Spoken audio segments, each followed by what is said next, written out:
Hi everyone, my name is Chase Roberts. I'm a world traveler, yoga teacher, and interior detailer.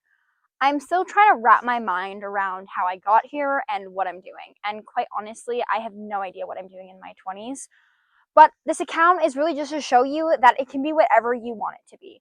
And so I might not know much, but I do know what it's like to live out of your truck for 2 months. So this video is going to be all about what it was like to live in this 1995 GMC Sierra and what it was like to travel across Canada. And just to give you a few ideas on how I did it, the cost, and ways that you can kind of budget and how you can go live out of your car if that's something that you want to do in your 20s. So first, let's start off with the story of how I even got here. Why live out of this truck? Why even go travel across Canada? And what am I doing with my 20s? So it was May of 2023 when I decided I was like, I'm kind of over serving. And my best friend at the time was also in a serving job. And we were just kind of wanting more. We were like, what if we did something crazy and go work in Banff for the summertime? Right? Sounds simple enough. Except what we didn't know is that you have to plan kind of 6 months in advance if you want to go work somewhere and get accommodation.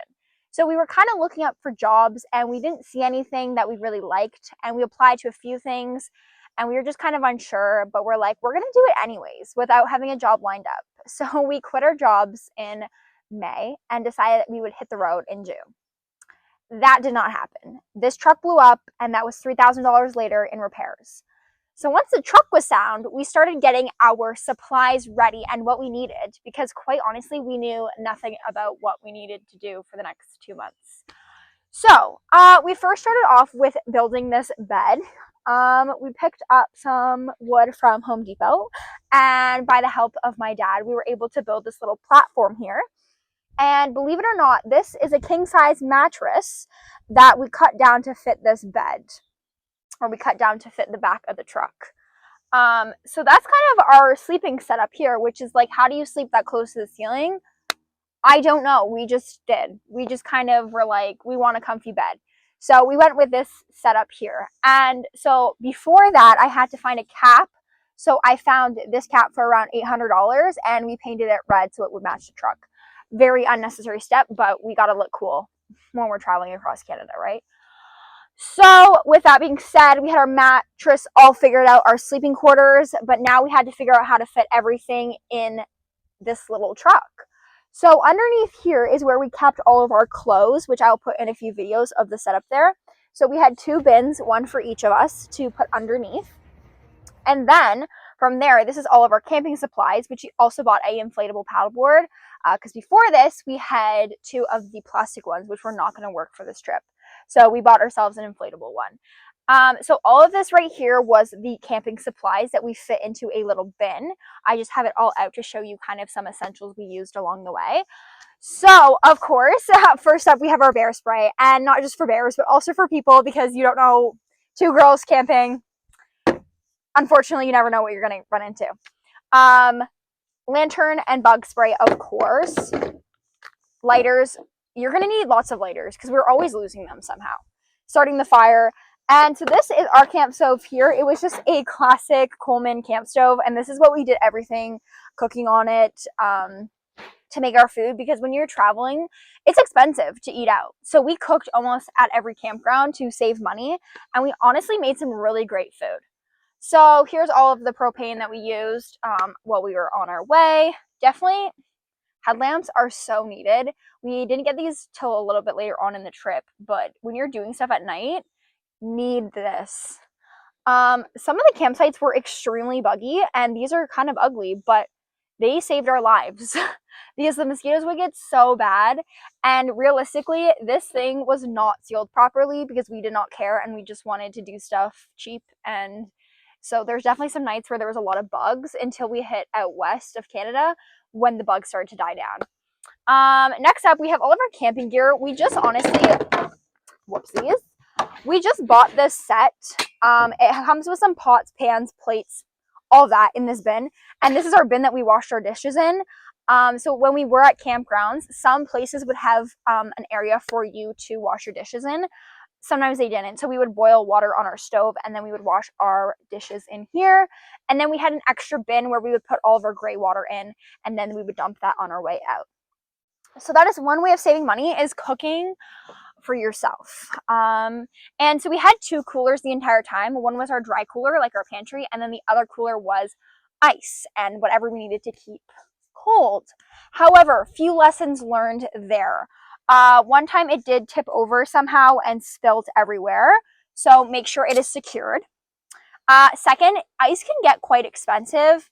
And so I still think it was a cheaper option, but if I were to do it again, I would research into getting something that was electric, or you can plug it into a battery somehow, because we definitely had to stock up on ice quite regularly if we wanted to keep items cold.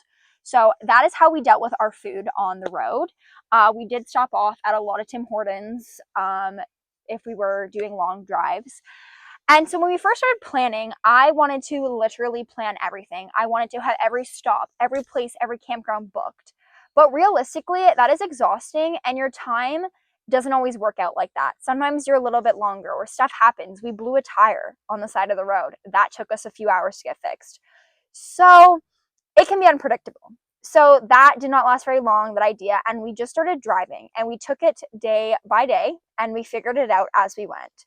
So I'd say, honestly, keeping an open schedule is a great tip, because you don't know along the way what you're going to see. We saw so many cool, like, free campsites that we stopped at, and we just kind of booked along the way. Now, we have a truck, so we didn't need a place to hook up electrical, so that could affect your routes, but because we didn't need it, there was always a spot available. The issue with that is things were booked up in July and August, but there was always one night available somewhere. We would just have to move the next day, and that can get tiring, but it was for the experience, and we got to go see many different parks. I will say Jasper, the Ice Parkway, that was the most beautiful drive I've seen ever. So many cool things that you wouldn't get to see if you were flying somewhere and just camping for a week. So that is the benefit of driving. You get to see these little spots that you would normally not see along the way. Another one of my biggest tips would be keep an open mind. It can get exhausting. It can get tiring not having your necessities or luxuries. We showered in the gyms. We showered at the campgrounds. But there was definitely days where it's tiring being outside and cooking and honestly just living. Camping is literally just living. So me and my friend ended up not working once we got out there, because we realized 2 months goes by like that. So if you're planning a trip, 2 months is really not a lot of time to see as much as you think you can see in 2 months, because it takes time to drive. We were driving about 4 or 5 hours a day, and we would go to like the next campsite, which it still is tiring. You need time to schedule in your rest just as much as you want to go hiking, exploring. We saw amazing sites along the way, don't get me wrong, but you definitely have to kind of plan your time accordingly. And I could be on the road for another 3 months. Like, it goes by so quickly, and you definitely get used to living out of such a small space, and it made me realize how much I don't need in my life. And when I came home, I was like, half of these clothes I don't even need. I've been living out of this truck for 2 months. Like, it really helps you to see what's important and to see what you want to keep in your life. So definitely downsizing was a plus for me. And I kind of know that I can always come back to this lifestyle. I know how to do it. But it was definitely a learning curve, and campgrounds are still $50 to $60 a night. So we were paying for that. And I want to say our trip in total for 2 people was $10,000 for the 2 months. So it worked out to $5,000 a month, which is really not terrible, especially Canadian dollars. We did that through grocery shopping, planning our meals out a little bit, and cooking cheaply. So we did a lot of like overnight oats and meals that we can make in bigger batches and kind of store. We also did book a lot of tours, so that was kind of some of our budget. We wanted to do the whitewater rafting, we wanted to do zip lining, and so we did splurge a little bit on the activities and the experiences, which I think was worth it. Honestly, I think people think it's really intimidating to pick up and leave. It can be. It honestly can be scary to do something new, to do a new adventure. I'm happy that I had my best friend with me to do it, and to figure out together. But that doesn't mean we didn't argue along the way, because we did. But we're still friends, so it's good. But definitely just learning how to navigate something new is really important, and it got me out of my comfort zone. And when I was leaving, I just thought it was going to be so crazy to do this. And realistically, we figured it out as we went, and every city is the same as where you are, at least for me when we were traveling across Canada. Some of the things we did run into was blowing the tire on the side of the road. I wasn't expecting that. We were in the middle of nowhere in like 100-degree weather, and you know what? I trust that everything is working out for me. So we had this lovely couple stop on the side of the road for us, and he was actually a tire salesman. So he was able to drive us to the shop and get it all fixed out, and we were out of there within like an hour. So that was cool. There's definitely some inconveniences that happen. When we came home, my transmission blew up, which thank God I was only 20 minutes away from my house, but stuff like that can happen. So we were lucky that not that many mechanical issues happened along the way. But that's definitely something to take into account. If you're living in your truck or car, there will be bills to pay if stuff goes wrong. So you kind of have to take that into account. We were only gone for 2 months, but if I was living longer, I know when you're driving that many kilometers, I put on about 15,000 kilometers in the 2 months, that stuff will go wrong, especially when it's from 1995. I'm surprised this thing made it there and back. So I would recommend this to anyone in their 20s that is even thinking about living in their car, living in their truck. It's just a great way to start traveling because you are in your home country, assuming you are leaving from your hometown. So it's a great way to start exploring, learning more about yourself, and you can also make it pretty budget friendly depending on how you want to make your trip. And it also teaches you so much about living small and kind of just taking each day as a new day. And it's going to be a memory I hold with me forever, living in this thing for 2 months. And I hope to do it again. I don't know where, but I genuinely love driving road trips and everything. And I think it just taught me to not take everything so seriously and just start. Just go start and do it because you're going to adjust along the way. And we started throwing out stuff. We started buying. If you need it, there's always a Walmart. There's always something to go buy what you need to buy. So we figured it out as we went. And it was definitely a very fun experience. It was a way to connect back to nature and always be in nature. That is what I wanted to do. And I definitely was lost coming back home after. When you do an amazing trip like that, it's definitely hard to come home and get back into routine and schedule. And that's a whole other story about what I did after living in my truck. But there's so many things that I've done in my 20s that I've learned just so much about myself. So there's a few videos that I will be making, but if you want to comment down below what you'd like to see next, I could talk about backpacking Europe solo, volunteering to teach English in Costa Rica and how I figured out how to do that, as well as getting my yoga teacher training in California. These were all really big experiences in my life, and they kind of shaped me who I am today.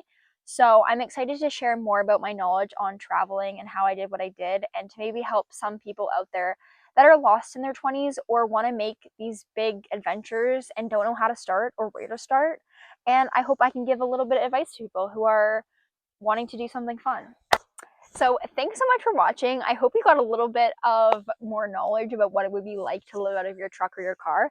And if you're thinking of doing it, go do it. You will not regret it. You will have amazing memories for life. And you'll probably meet some really cool people along the way as well. There's lots of people camping in the campgrounds that are kind of doing the same thing. And so this is just my setup. You can make it however you want to make it. And that's the best thing about it. It's like your own little home, and you always have somewhere to keep all of your stuff when you're on the road. And it just teaches you to live small and really embrace nature and everything there is in this lifetime. So if you're thinking about going, this is your sign. You will figure it out. So stay tuned for all of these amazing adventures and how you can do the same thing if that's what you want to do in your 20s.